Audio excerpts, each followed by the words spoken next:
أعوذ بالله من الشيطان الرجيم بسم الله الرحمن الرحيم ربي اشرح لي صدري ويسر لي أمري واحلل عقدة من لساني يفقهوا قولي واجعل لي وزيرا من أهلي هارون أخي اشدد به أزري واشركه في أمري كي نسبحك كثيرا ونذكرك كثيرا إنك كنت بنا بصيرا بسم الله الرحمن الرحيم ربنا آتنا من لدنك رحمة وهيئ لنا من أمرنا رشدا. O Lord, provide us with guidance and consciousness of whatever our condition with that which is right. Ameen.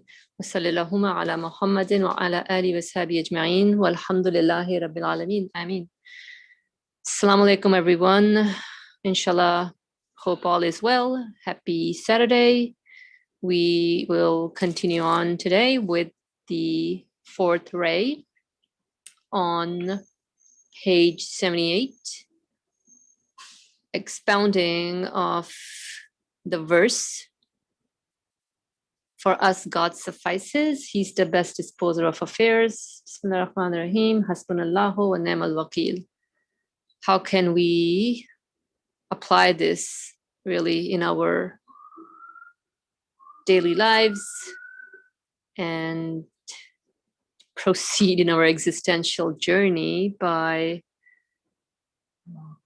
finding the point of support and trusting that point of support with all of our worries, anxieties, and whatever we go through in our existence here, including worldly affairs as well, because everything is tied to our spiritual life. I mean, we cannot separate the worldly from spiritual life. We cannot separate the body from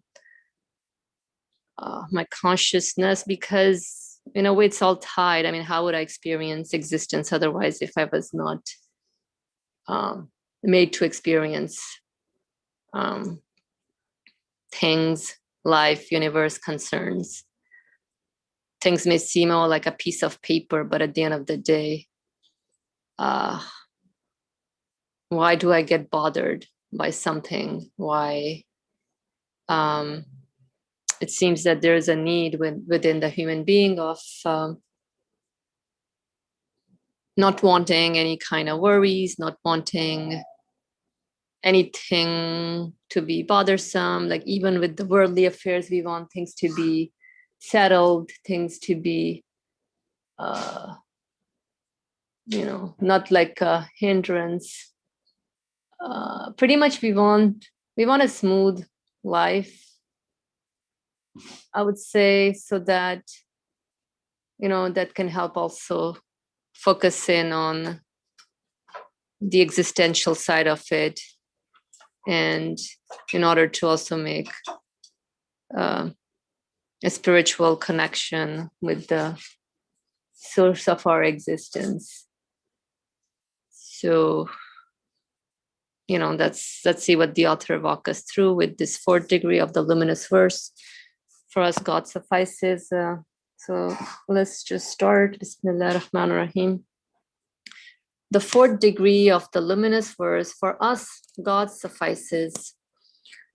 One time when a period of heedlessness coincided with my being shaken by various indispositions like old age, exile, illness, and defeat, I was overcome by a grievous anxiety that my very existence, to which I was intensely attached and by which I was captivated, would cease to be, as would the existences of all creatures. This really applies to anyone's case here. I was overcome by a grievous anxiety that my very existence, to which I was intensely attached and by which I was captivated, would cease to be, as would the existence of all creatures. Again, I had recourse to the verse, for us God suffices. It told me, study my meaning and look through the telescope of belief. I looked and I saw through the eyes of belief that my miniscule being was the mirror to an infinite existence. And through an infinite expansion was the means of gaining innumerable existences. It was a word of wisdom, yielding the fruits of numerous everlasting existences, far surpassing itself in value. I understood with the knowledge of certainty that due to its relation with that infinite existence, to live for an instant was as valuable as existing eternally. Wow, this sounds very interesting. I understood with the knowledge of certainty that due to its relation with that infinite existence, obviously, it's kind of relation going on here with connecting existence to something. To live for an instant was as valuable as existing eternally. To live for an instant was as valuable as existing eternally. What does that mean? I'd be curious to unpack some more, inshallah. For by understanding through the insight of belief that my being is the work, artefact, and manifestation of the necessarily existent, I was saved from the endless darkness of desolate fears and the pains of innumerable separations. I knew that within a temporary separation was a permanent union with the beings I loved. How do you attain that? This author really makes some good statements. Sounds good when you listen, but yeah, what does that mean? I knew that within a temporary separation was a permanent union with the beings I loved. The beings I loved, with which, through bonds of brotherhood, to the number of divine names manifested in the acts, related to living creatures in particular, I had gained a relation. So obviously, things or beings manifest qualities, and is the qualities that we are interacting with. And when I am able to make the connection of the qualities to its source of existence, only then can any temporary separation gets transformed into a permanent union. Easy said than done. So let me see, what else do we have here? Do you want to pause, or just should we go on reading and then we can go on, inshallah. It is clear that those who share the same village, town, or country, or the same regiment, same job, workplace, location. Oh yeah, can you imagine? No, seriously. Anything you're sharing. It could be even a train ride with someone. An hour train ride. New York City is full of it, and departing, separation is experienced very often, frequently. Yeah, anything. It is clear that those who share the same village, town, or country, workspace, roommates, anything, train rides, or the same regiment, commander or master, will feel a close brotherhood and warm friendship. While those deprived of such bonds feel a constant painful torment, surrounded by darkness. The fruits of a tree, too, excuse me, if they had intelligence, would feel that they were brothers, companions, and observers of each other. If the tree ceased to exist or they were plucked from it, they would experience separations to the number of fruits. If the tree ceased to exist or or the fruits were plucked from it, they would experience separation to the number of fruits. This is very interesting. The story of a fruit. Thus, through belief and the relation that results from it,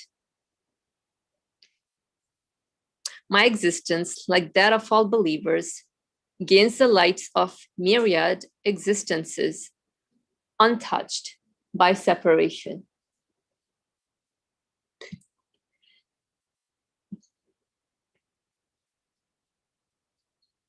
Even if it departs itself, it is content.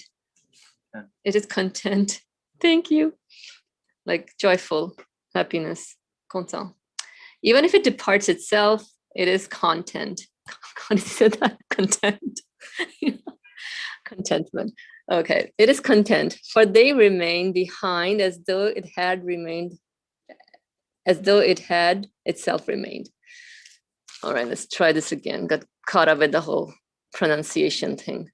Thus, through belief and the relation that results from it, my existence, like that of all believers, gains the lights of myriad existences. It's been a while I read English. Gains the lights of myriad. Multiple existences. But how do you say myriad or myriad? Myriad. Gains the lights of myriad existences, untouched by separation. Even if it departs itself, it is content. For what is it? Existence. So through belief and my existence. So my existence, through belief and the relation that results from it, my existence, like that of all believers. So my existence gains the light of multiple existences, untouched by separation. Oh, it's a good point also to unpack more. Even if my existence departs itself, it is content, like satisfied, for they remain behind. What is they? For the relation, the things, the relation maybe? For they remain behind as though it had itself remained. Moreover, as it is demonstrated in detail in the 24th letter, the existences of all living creatures. Okay. And particularly those with spirits are like words. The existences of all living creatures, and particularly those with spirits, are like words. Wow. Dang, this is deep. Spirits are like words. They're spoken and written down, then disappear. But in place of their own existences, they leave behind numerous existences, which may be counted as second-degree existences. Like their meanings, their similitudes and forms and their results. And if they are blessed, their rewards and their realities. Only then do they pass beneath the will. I'm not sure. I'll reread this again. So let's do this again. Okay, so we're talking about my existence. And so through the light of belief, I can gain the light of myriad existences untouched by separation, where I won't feel the pain of separation. Okay. Even if the existence of other creatures, they depart. No, even if my existence departs, it is, itself, it is content. For the existences of other thing remain behind as though it had itself remained. Okay, that makes sense. Moreover, as is demonstrated in detail in the 24th letter, the existences of all living creatures, and particularly those with spirits, are like words. So pretty much, what are we communicating with? It's something, it's a feeling, an experience. We call it quality, so we give it a name, like mercy, love, compassion. And they are spoken and written down, then disappear. So any glimpse of love or mercy, compassion I experience, I roger it somewhere, and then it disappears. Like the experience disappears. But in place of their own existences, whose existences? The creatures that are presented. They leave behind numerous existences, which may be counted as second-degree existences, like their meanings, their similitudes and forms, and their results. And if they are blessed, their rewards and their realities. Only then do they pass beneath the veil. Look, I'm not so sure what this last piece means. Maybe we can start from the beginning. The biggest, sure. Again, page 78. Yeah. Let's do that. So basically, he's thinking about his existence. We all should think about it. Okay. And he's wondering at what his existence means. And I think he kind of started off in the third degree as well, where he was wondering about his I-ness, like the I that he finds himself, the letter I, like who am I? What is this existence that I am given with? And now he's going through certain reflections, certain feelings. Life is happening to everyone here also. We all can find ourselves in the same kind of questioning mode, wondering at what our existence is. And now he's looking at it through the telescope of belief, as he says it, connecting this for us, God suffices, with what it entails to his particular existence. And the next paragraph, he says, I looked and I saw through the eyes of belief that my minuscule being, just a minuscule being compared, was the mirror to an infinite existence. Mm-hmm. And then he mentions about, and through an infinite expansion was the means of gaining innumerable existences. I think this is the phrase that we can focus on. Through an infinite expansion was the means. So his particular minuscule being, since he is able to, all this relation bonds that he forms, establishes all these other existences that he's engaging with. It says if he gains innumerable existences, because everything in the universe is connected to that infinite existence. It was a word of wisdom yielding the fruits of numerous everlasting existences, far surpassing itself in value. Now his existence, that was considered minuscule, now is gaining some value. A word of wisdom yielding the fruits of numerous everlasting existences.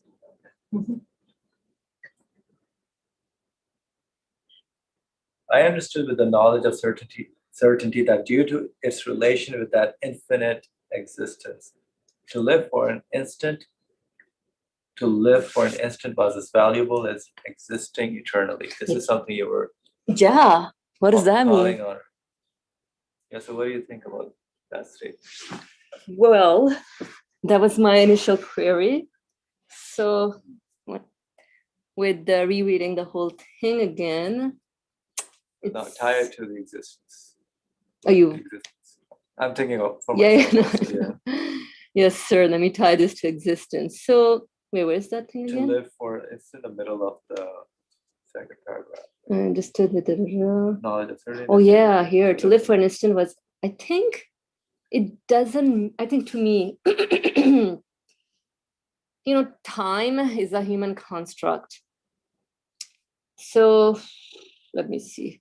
I don't have to be an institution for maybe 4 years to graduate. I can maybe, I know I'm in the institution to learn and get something, educate myself.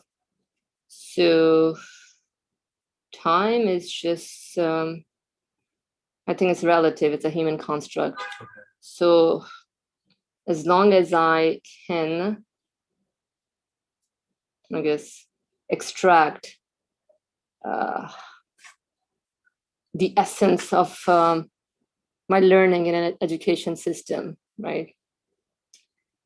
Then that should be valuable. As in, like, I should know my responsibility as a student, right? There's a typical hierarchy that, we go through: freshman, sophomore, senior, junior. Okay, good. But what's the end goal? At the end of the day, everybody needs to fulfill the purpose of their existence. So doesn't matter if I'm somewhere for 4 years or if I'm somewhere for 1 year.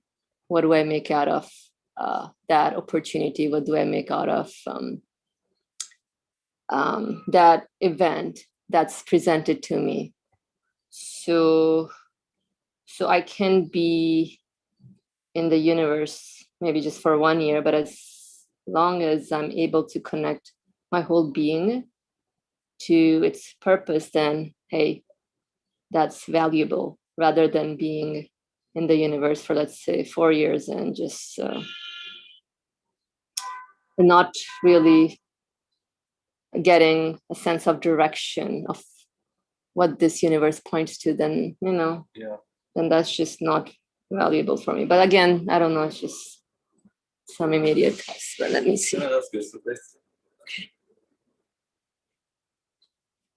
it's related to the how you see your existence with the tie it to the infinite existence, how I'm understanding the relation with the infinite existence. That's a key phrase. The relation with that infinite existence, and then to live for an instant wasn't as valuable as existing eternally. So how I connect my existence to that infinite existence. If I see myself as the product, as being the belonging to that infinite existence, that is where the value comes. The moment that I see my existence as a product of the infinite existence. That's when the value of my existence come, which is like that connection is there with the absolute existence. When does that happen? So by understanding, so then what? I'm sorry, say that again. What? No, just go ahead. That is also what constitutes belief. This is through the insight or my consciousness of belief that my being is the work, artifact, and manifestation of the necessarily existent. I was saved from the endless darkness of desolate fears and the pains of innumerable separations. All those feelings and thoughts, his relationship with the universe that were bothering as a human being, things, all those connections that we have, and that we kind of contemplate on them. So now he's getting that insight or that realization of, for us, God suffices. Now that relation with the absolute being is being established.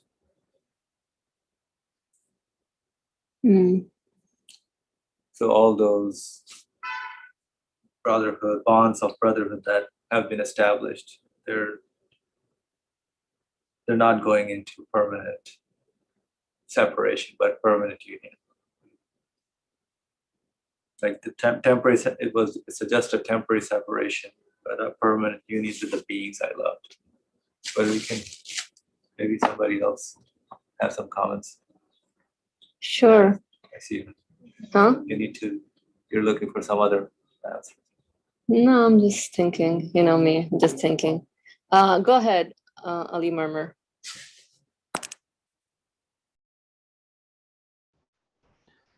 No, thank you. Which is an interesting subject, obviously.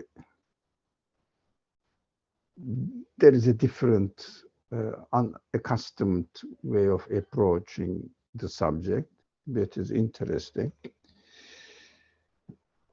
Now, this topic starts with through the eyes of belief and through belief, etc. It means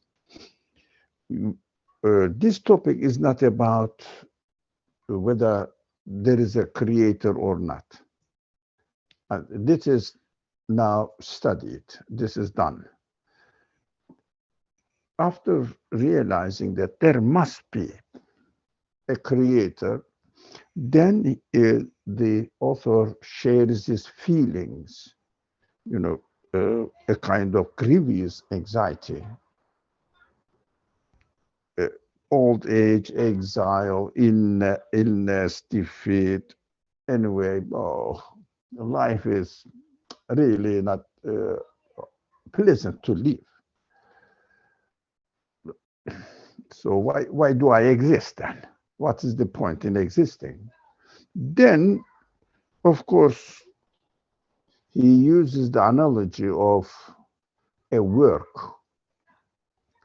If a work of somebody is present in front of us, as soon as we see the work or the job, whatever he did, he presented to us, we see the qualities manifested, qualities of the person who did this work manifested there. So what happened now, the unknown qualities of the person who did the work becomes known to me. Now, after getting the meaning or the message through the work, I just start thinking about the qualities of the person who did it, rather than paying attention to the work anymore. I mean, it is, I like the word, from time to time, that is practical. I go and look at the word and enjoy it. This is practical matter. But theoretically, as soon as I understand the qualities of the maker, the unknown thing, the qualities of the matter, the qualities of the maker, becomes known to me. This is the point. Now I know which kind of qualities this person has, because I don't see the qualities of the man, qualities of the person who did the job, unless he presents it. So as if my purpose of... Sorry to interrupt. Quick question. Yeah. So if I'm looking at an object, just like a flower, it's obviously it's beautiful, it's manifesting qualities, beauty, love, mercy, design, color, and everything. So you're saying I go beyond this. I don't look at these anymore, but I'm like, hey, the maker of these, I'm looking more towards maybe what could be the essence of the maker of these qualities. Is that what you're referring to? Not the essence of the quality, the qualities itself. We don't know the essence of it, but I become aware of the qualities of the maker of the flower. You say flower, I say another creature. So I become aware. I become aware of the qualities, that such qualities exist. Through belief, which means when I think about the qualities of the maker of my existence or another being's existence, when I become aware of the qualities of the maker of my existence or the existence of other beings, I understood that through belief. We are not discussing this preliminary stage. Now, let's assume that we passed this stage. When I realized that these qualities are eternal, what do I have to do now? It's very easy. My creator is the eternal one, or my creator is the owner of the eternal qualities, because my existence demonstrates that the origin of my existence must be an eternal one because of my interconnectedness with other creatures, and also coming into existence, my being brought into existence needs an absolute quality. Otherwise, any dependent being could not be the origin of my existence. Now, when I understood that my creator is the absolute one, it means my existence, one moment of my existence, performed his function. Whether I live 1 year, 20 years, 60 years, 100 years, becomes irrelevant as far as my satisfaction of my anxiety of separation, because my origin is eternal. Why should I bother? So in this stage, we understand that the time dimension of existence becomes irrelevant how long it is. It means quantitatively, the time dimension becomes irrelevant if I understand that source of existence is eternal or has eternal qualities, and I belong to this source. That is one aspect of it. Towards the uh, last or the second part of the paragraph, the same paragraph, now relates to other creatures as well. How? I see that I am as I am, and I am a work of an absolute being, or a being who has absolute infinite qualities. The other beings in the world also are like me. They cannot be the originator of their own existence, and the same originator of my existence is the originator of their existence as well, because this maker of existence, creator of existence, must have absolute qualities. So the space dimension of existence also becomes familiar to me. So how about my grievous anxiety of separation, illness, defeat, and exile, and old age, getting old, and obvious that I'm going to die, disappears because my existence reveals to me that my existence, duration of my existence is not important, and also uh, the width of my existence is not important. Whether I am a very small being, or as I am now, or a huge being like an earth, for example, or a star. Doesn't matter, because I know that all the universe is like me. The elements of the universe are like me, and their origin is my origin of existence. So I know that I am not going to disappear from existence, and the others also are not going to disappear from existence as I die or lose something in this world, because the function, expected function of existence is to demonstrate the qualities of the maker of the existence. So the last paragraph we read is so interesting, gives a very simple and yeah, very simple example of a word. It says the existence of all living creatures, and particularly those with spirits. It means they are given consciousness, they are aware of it, are like words. It means spoken words. So what?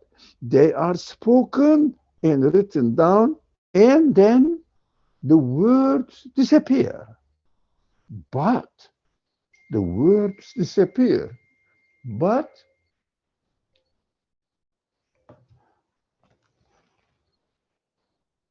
the meaning, similitudes, forms, their results remain. Oh, it is beautiful, isn't it? The forms of the things, the image they had in our minds, and the meaning of the word, whatever the words describe something, all the things remain with me, although the word disappears as soon as it is spoken. Like I'm speaking now, they disappear. But the meaning has a permanent existence in you as long as you exist. It means their meaning doesn't disappear. Their physical existence disappear. This is a simple example. So we understand that we have to look at the world in this perspective as it is presented here. I lived 100 years. No, 200 years. Does it matter? I mean, I don't want to die. That is human feelings. I respect human feelings, of course, but at the same time, essentially, the duration of my life is not important. And also, material, how do you say, the capacity of my life, how much space I cover, doesn't matter. How big I am, how small I am, doesn't matter. My life becomes a means of recognizing the qualities of the originator of my life. As soon as I realize it with my mind, of course, I have to have a believing attitude, or I have to be satisfied with the idea that the universe must have a creator. So if I say the universe existed by itself, or accidental, or whatever the language I say, without referring it to an originator, then this theory doesn't work. Because from the beginning, I see the work, the job, and I deny it is maker.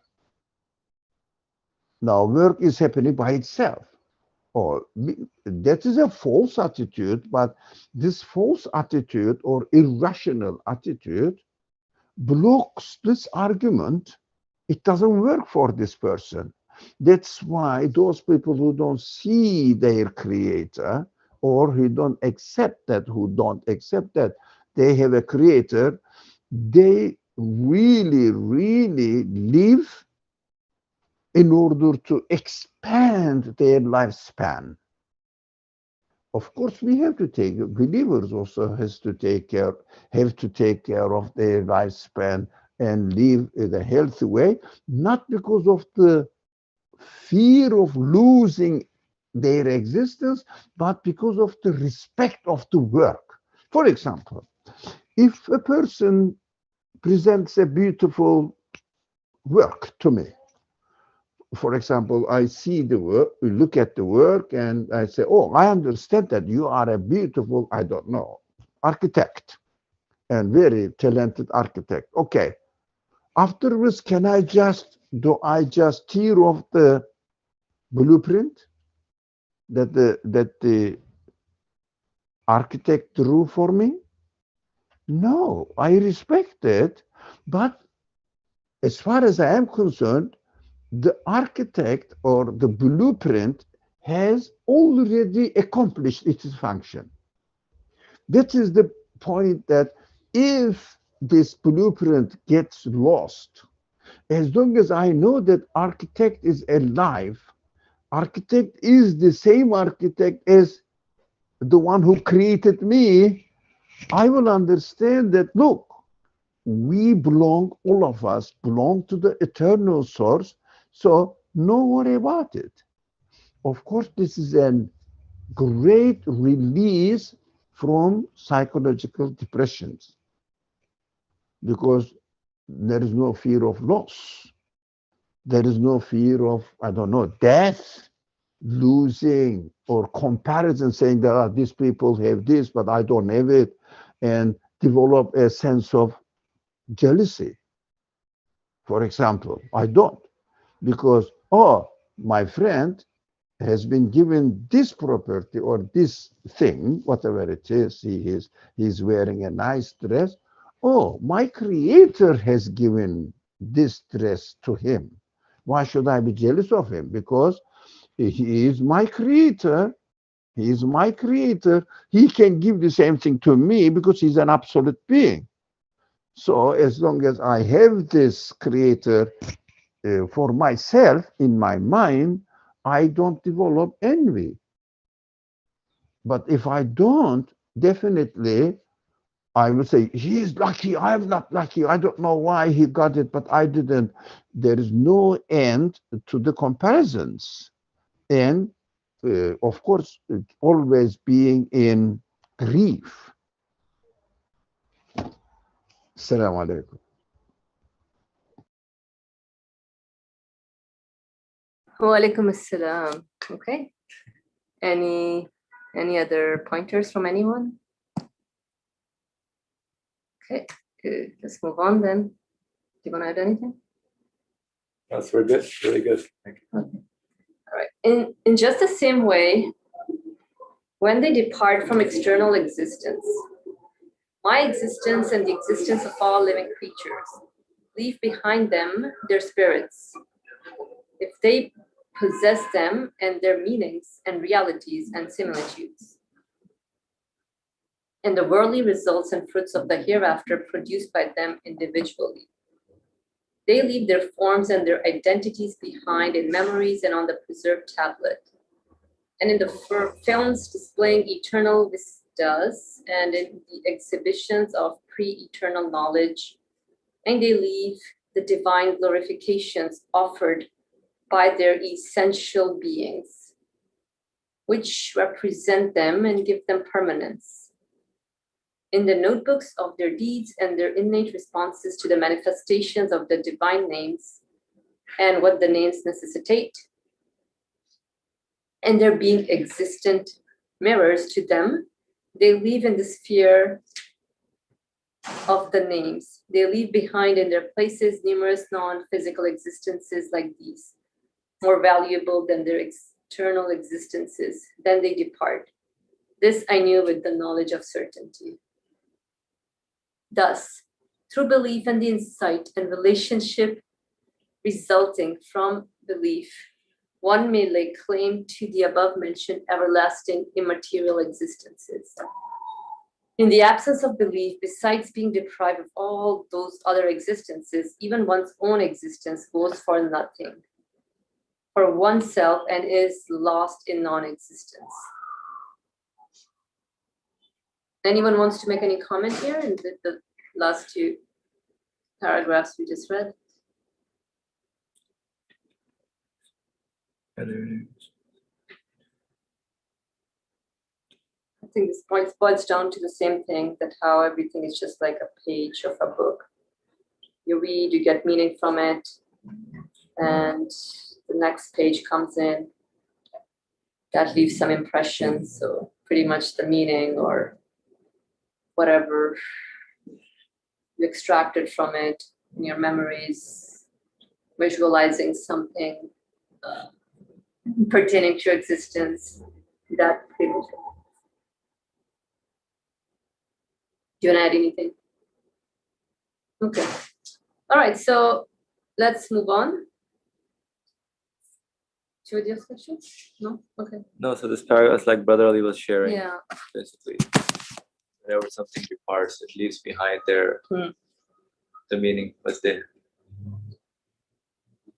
were doing in this universe, whatever it was.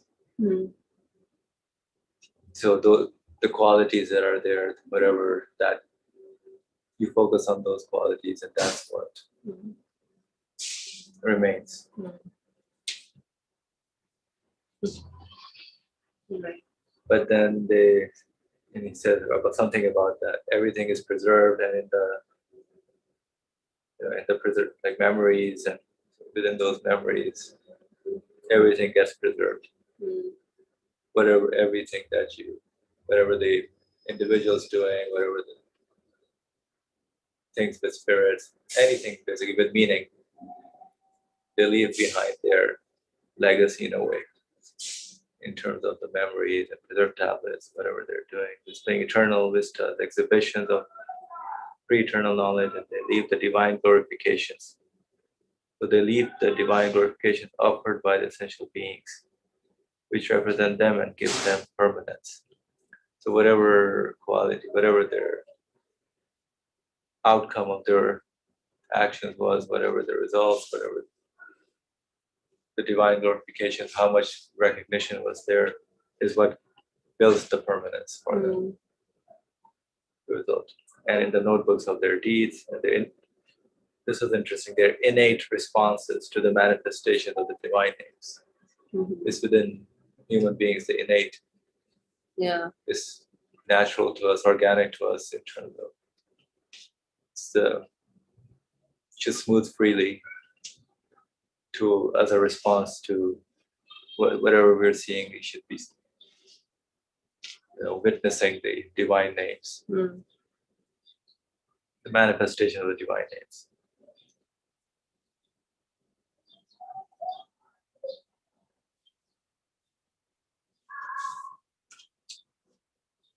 Good. Yeah. Thank you. Okay, so if nobody has any comments, then we can move on.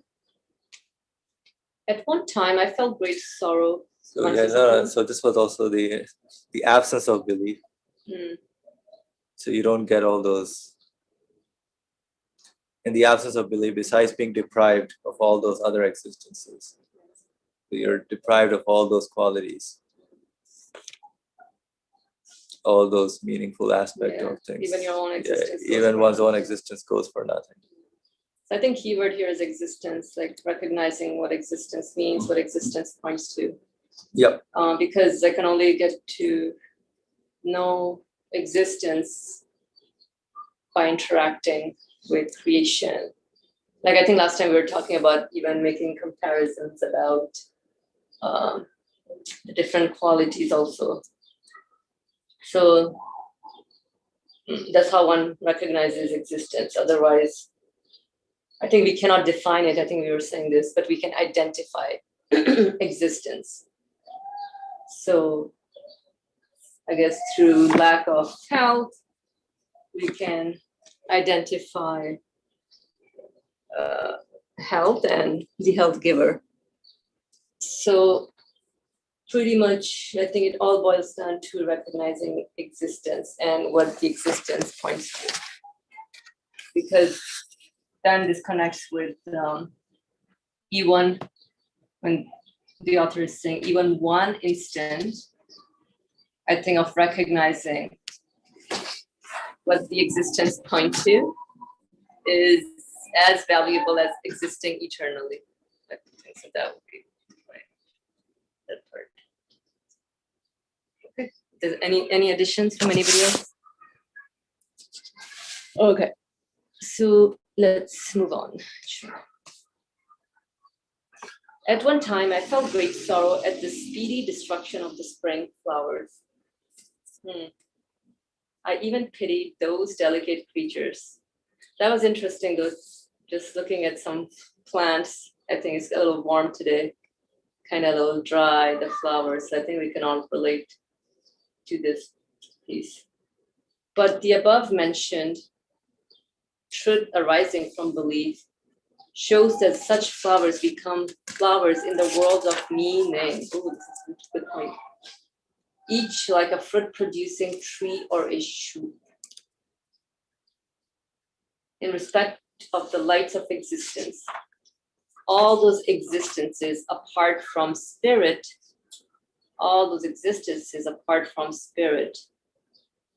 produce 100-fold profit. Their external existences do not go to non-existence. They are hidden. They're also the new forms of the permanent reality of a species. For the beings of last spring, such as the leaves, flowers, and fruits, are the same as those of this spring. The difference is only apparent. I realized that the apparent difference even was to allow those words of wisdom, phrases of mercy, and letters of power to acquire numerous different meanings. Instead of lamenting, I exclaimed, "What wonders God has willed, how great are his blessings." Interesting. So things come and go. We see, like even if you have a plant or a flower sitting, after a week, that's it. You'll have to throw it away. But I think as long as you extract the meaning that it points to, that matters. But at the same time, like the author is saying, the external existences do not go to non-existence. They are hidden. So everything is pretty much, I'm not sure what that means. It's like cracking the shell of an egg, and it seems like the shell, there's some kind of hidden meaning to it. They are also the new forms of the permanent reality of the species. They are also the new forms of the permanent reality of the species. Not for, maybe, I'm not sure. Maybe it's just that, like even the means through which we connect to existence, the means itself is needed. So like how we say that the body deteriorates, but through the body here, our spirit gets to taste existence. So the body must also be given existence in an eternal form, but I'm not sure that's something that I hear from Brother Ali, but let's see. For the beings of last spring, such as the leaves, flowers, and fruits, are the same as those of this spring. As far as their existence is concerned, the qualities that are being manifested. The difference is only apparent. The difference is only apparent. I don't know. I realized that the apparent difference even was to allow those words of wisdom, phrases of mercy, and letters of power to acquire numerous different meanings. Do you want to share some insights here? Instead of lamenting, I claim, "What wonders God has willed, how great are his blessings." Do you have any insights into this? As you were saying, basically. Yes. So every spring, you see the flowers, the fruits, the vegetables that are there every year, every spring. So they come and then they leave us, but what they leave behind is what the meaning, the phrases of mercy. So every spring is basically another announcement of mercy that from the one who is sending it, the Lord of the universe. It's another form of message, letter of power. So all those meanings, although they're repetitive every year, but the difference is that the apparent difference, as he says, visually they may seem the same. It's the same mangoes, it's the same apples, watermelon, but it's the words of wisdom, as he says, the phrases of mercy, the letters of power. So it allows the person to exclaim, Subhanallah, what wonder God has willed, how great are his blessings.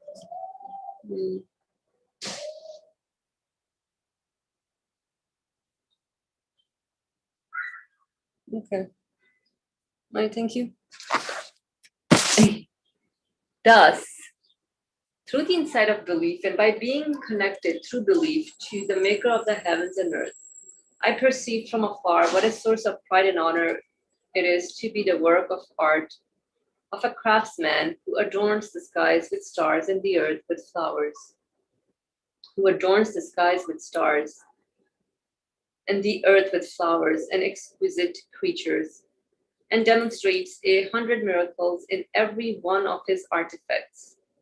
How precious and unique it was to have been made by such a wondrous artist.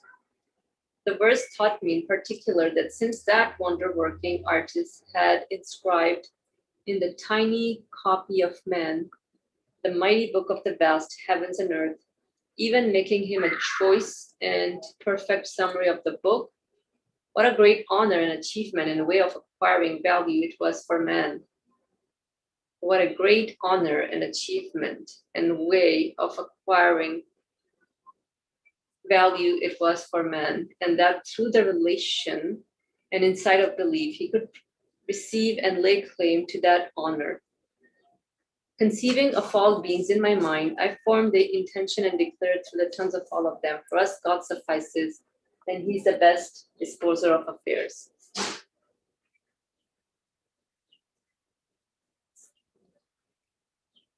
Any sharings from anyone for the last piece of this text?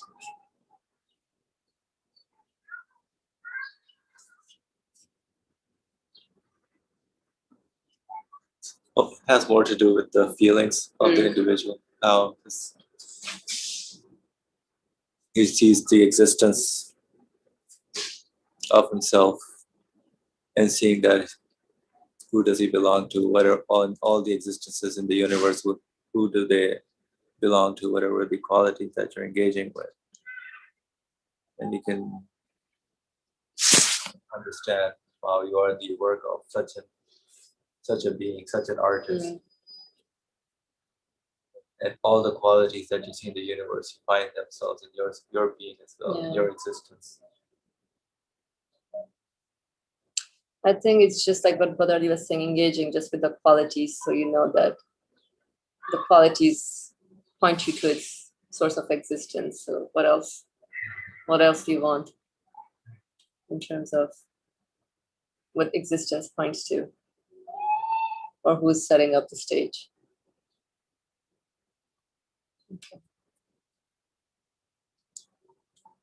Okay. So I think we can proceed with the 5th degree of the luminous verse if nobody has any comments to make. Would you like to read, inshallah? Inshallah. The 5th degree of the luminous verse. For us, God suffices. Another time, when my life was being shaken by severe conditions, it turned my attention towards life, and I saw that mine was swiftly passing. It turned my attention towards life, and I saw that my life was swiftly passing. I was approaching the end of my life. It had begun to be dimmed with the oppression I suffered. But I thought sorrowfully of how because of its important duties, because of life's important duties and virtues and valuable benefits, which are explained in the treatise on the divine name of ever living. Life deserved to be very lengthy, not to be swiftly extinguished in that way. Life deserved to be very lengthy, not to be swiftly extinguished in that way. I once again had recourse to my master, the verse, Hasbunallahu wa ni'mal wakil. For us, God suffices, and He is the best disposer of affairs. And it told me, consider life from the point of view of the ever-living and self-subsistent one who gives you life. Consider life from the point of view of the ever-living and self-subsistent one who gives you life. So I considered it, and I understood that if one aspect of life looks to me, 100 aspects look to the ever-living grantor of life. If one aspect of life looks to me, 100 aspects look to the ever-living grantor of life. If one of its results concern me, if one of life's results concern me, 1,000 of its results pertain to my Creator. In that respect, it did not require great length. In fact, it needed no time at all. In that respect, it did not require great length. In fact, it needed no time at all. To live for an instant was sufficient. To live for an instant was sufficient. What does that mean again? This is very profound. This truth is elucidated together with proofs in various parts of the Risala. So here it will be explained in 4 matters in brief and summary form. So if one of life's results concern me, 1,000 of life's results pertain to my Creator. In that respect, it did not require great length. In fact, it needed no time at all. So you don't need a long time, or time doesn't matter, as you were saying, Faria. Right. So to live for an instant was sufficient. Any moment that makes you realize is worth it. That God is sufficient for me. For us, God suffices, and He's the best disposer of affairs. And that's what we need to realize.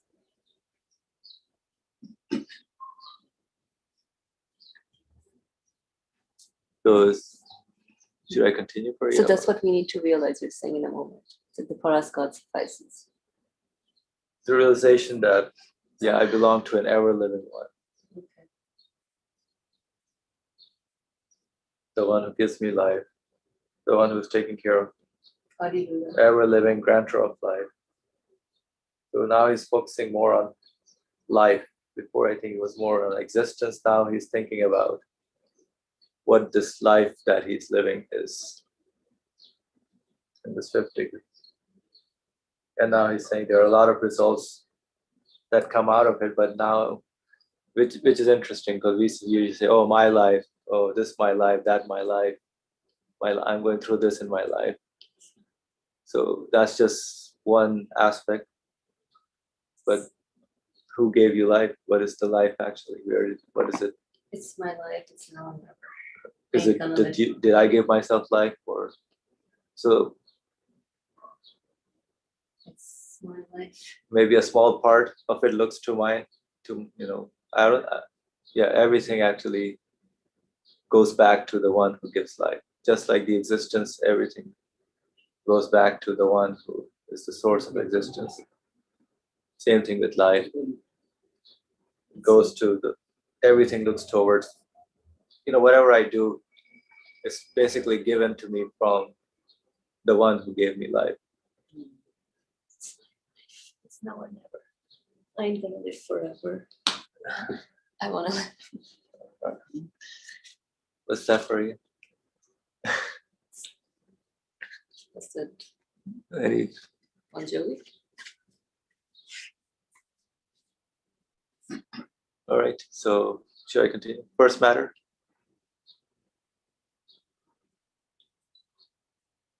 I looked in the manner, the essence and reality of life. I looked in the manner, the essence and reality of life. Looked to the ever-living and self-subsistent one.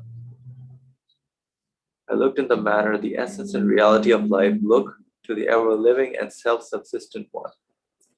And I saw that in reality, my life was a collection of keys with which to open the treasuries of the divine names and a small map of their inscriptions, an index of their manifestations, a sensitive balance and measure of the vast truths of the universe, and a word of wisdom written to know and make known, and to understand and make understood the meaningful names of the ever-living and self-subsistent one. Let's read the sentence again. I looked in the manner, the essence and reality of life. Look to the ever-living and self-subsistent one. And I saw that in reality, my life was a collection of keys. So they're all keys which you open up and uncover something, with which to open the treasuries of the divine names. So life, you collect a lot of keys and you is given to discover the treasuries of the divine names. It can be a problem having a lot of keys. Every moment. And is the key that can be used to open the treasury of the divine names. A small map of their inscriptions. Life is a small map of what those, whatever the treasuries are actually conveying or displaying. An index of their manifestations, a sensitive balance and measure of the vast truths of the universe, and a word of wisdom written to know and make known, and to understand and make understood the meaningful names of the ever-living and self-subsistent one. When life's reality is this, its value increases 1,000-fold, and 1 hour of it gains the significance of a lifetime. In respect of its relation to the pre-eternal one, who has no time, life may not be considered with regard to its length or brevity. In respect of its relation to the pre-eternal one, who has no time, it's not restricted to any form of time, the one who gives life, one who gives existence, must not be under the conditions of the order that we are all involved in, as he is the owner of the order of the universe. Who has no time, life may not be considered with regard to its length or brevity. So life may not be considered with regard to how long somebody lives, what's the lifespan, may not be considered with regard to its length or brevity. This is huge, actually. These concepts are very big. To live for an instant, like he was saying, was sufficient. I mean, I think these needs to be discussed heavily. Cannot take it loosely. Like, I mean, at least I need to further reflect on these. Because it sounds very good. This is like exactly like the antidote we need, or like I think the key. The key to opening the treasure. Yeah, I like that. Every moment is a key to yes. open up the treasury. Of eternal the bliss. treasure that's Yeah. there. Otherwise, like Brother Adi was saying, everything is nonstop. Being bothered, things is, I mean, it doesn't end. Worries don't end. Like you cannot give an end to your worries, I would say. Yeah, so the last part I'm thinking, life is directly connected to the ever-living one. That's why it's not, don't consider with regard to its length or brevity. It's absolutely living one, ever-living one. Yeah, any comments by anyone? Anybody would like to share any thoughts? 1 hour of it gains the significance of lifetime. This is interesting. Brother Ali, please go ahead. I think the author follows the same logic as he presented in terms of existence, now in terms of life. The difference is existence makes a person feel confident that his existence will continue. That is only for existence. But when it comes to life, life is a key, is a map, is an index of all other qualities, names of the Creator, all other qualities of the Creator. It means, for example, stone also exists, but as a living being, through my existence, I understand that the source of my existence is the source of my eyesight, source of my hearing, the source of my tasting, and source of my loving, fearing, hating, or everything, all my qualities. Because life is a cluster of different qualities in it. Life.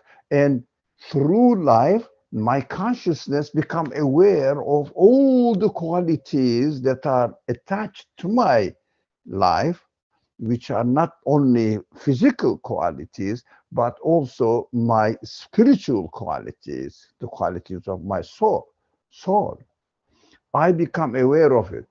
After I become aware of it, the same logic again as the author used for existence, how long I live in this world does not really matter as far as the function of the life is concerned, or existence of life is concerned. The function of existence of life to let me experience the all qualities of the Creator. And I am given this, that's it. I understood that my life is the key for all other qualities that are manifested in my existence. Through life, I understand that my consciousness becomes aware of it. So I am relieved from my anxieties, inshallah.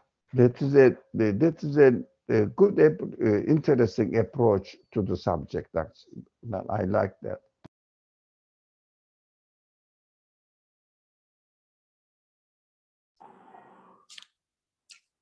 Alhamdulillah, thank you for sharing these. Any other comments from anybody? Right, you can go to the second matter. Go ahead. Okay. Actually, you can do it. Okay. Second matter.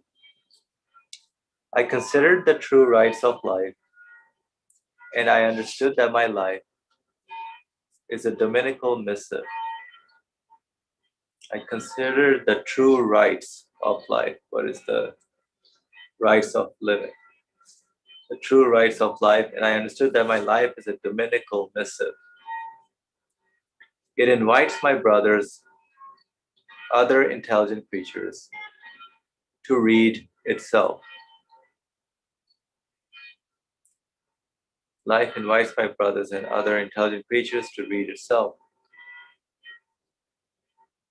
It is a place of study, making known its creator. So life is a place of study to make known its creator. Life is also a manifesto proclaiming my creator's perfections, knowingly adorning itself in the priceless gifts and decorations bestowed on it by life's creator. Knowingly adorning itself in the priceless gifts and decorations bestowed on life, everybody, whatever conditions and situations they can go through, are all priceless gifts and decorations. It displays to them consciously, gratefully, and believing. It displays them consciously, gratefully, and believingly to the peerless monarch in the daily parade. It comprehends, observes, and proclaims the thankful benedictions and glorifications of the Creator of innumerable living beings. It comprehends, observes, and proclaims the thankful benedictions and glorifications of the Creator of innumerable living beings.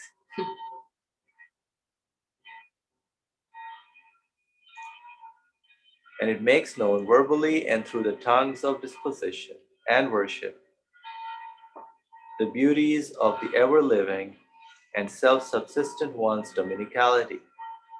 Life makes known verbally and through the tongues of disposition and worship the beauties of the ever-living and self-subsistent one's dominicality.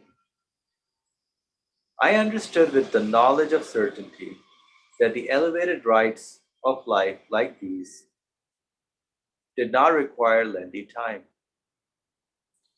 The elevated rights of life like these did not require lengthy time, and that they elevate life 1,000-fold and are 100 times more valuable than the worldly rights of life.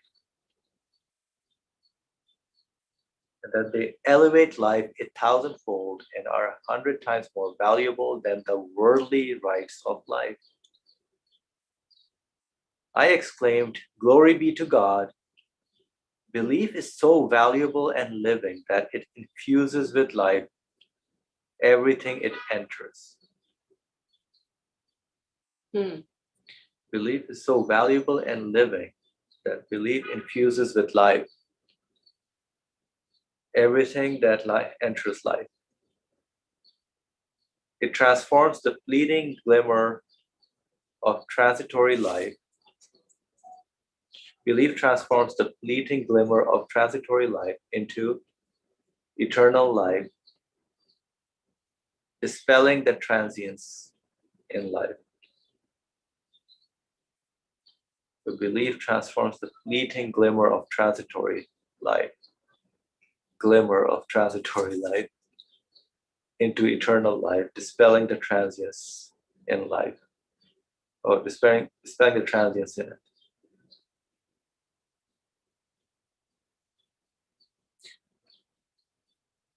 All right. Any comments? I think it's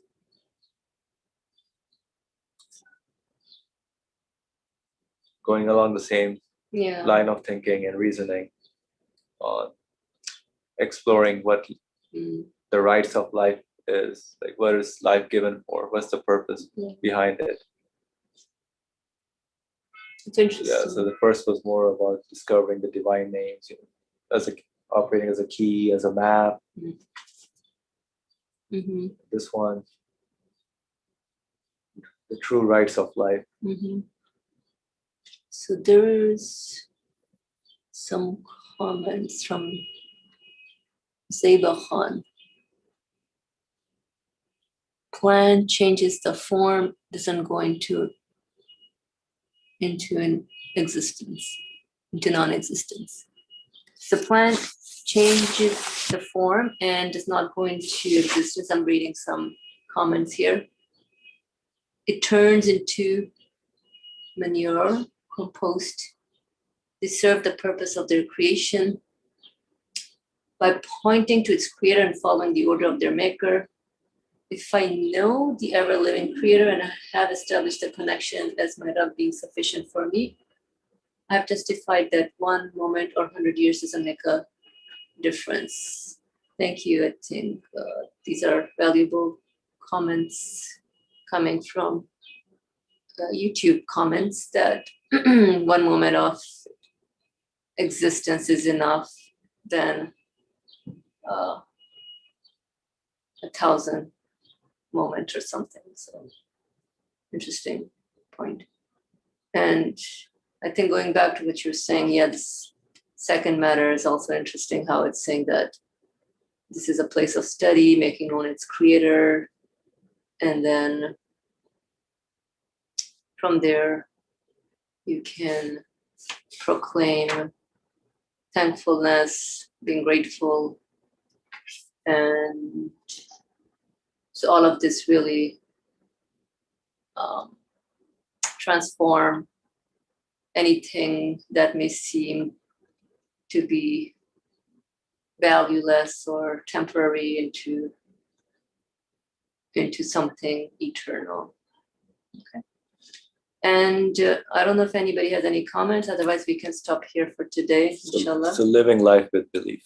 Yeah, living life with belief. I think it's a good way As he says, the life is infused. When it's infused with belief, then it becomes worth it. You can, so the option is you can either live life without any recognition, without the uncovering the divine names, or make it valuable, worth it, which is what life is given for, to recognize its Lord. Yep. Our source. Thank you. So inshallah, if there are no more comments, Ali Marmar, go ahead. I think the last sentence we read, glory be to God, belief is so valuable and living. Belief is living, that it infuses with life everything it enters, like the life enters into a matter, a body. All the qualities become apparent in the existence of this living being, and the conscious human beings become aware of the qualities through the qualities of their creator, through the life that entered into this body. Likewise, the belief, when the belief enters into wherever whatever the creatures or the beings we are interacting, if we communicate with them through belief, including our own existence, our own life, and the life of other living beings, without belief, can you imagine? All these connections are cut off. And they become, of course, in darkness, meaninglessness, purposeless existence, just temporary enjoyment, run after temporary enjoyment, run and run and run and die, disappear. That is unbelief. Look at the difference between belief and unbelief and compare it from human perspective. Which one fits human beings as we are? Which one really answers, responds to human needs, belief or unbelief? Belief makes everything meaningful. Unbelief turns everything meaningless and despair. Belief releases the person who holds it from his grievous anxieties. Unbelief brings the grievous anxiety and strengthens it as the person experiences the existence through unbelief. Everything becomes meaningless, ultimately worthless. So human nature requires belief.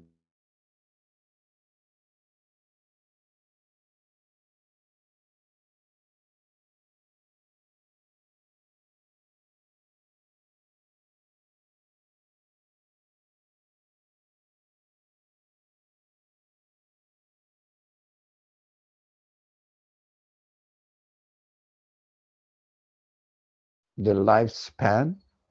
Regardless, look at the belief system and we can understand everything becomes meaningful. Thank you.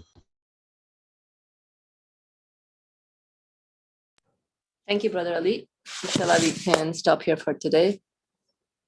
Bismillah ar-Rahman ar-Rahim. Subhanaka la ilma lana illa ma 'allamtana innaka antal alimul hakim. Glory be unto you. We have no knowledge save except that which you've taught us. Indeed, you are all knowledgeable, all wise.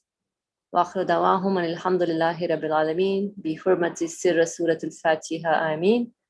Inshallah, next week we can continue with the third matter. Alhamdulillah. Thank you all for coming in. Inshallah, we will see you tomorrow. Assalamu alaikum, everybody. Assalamu alaikum.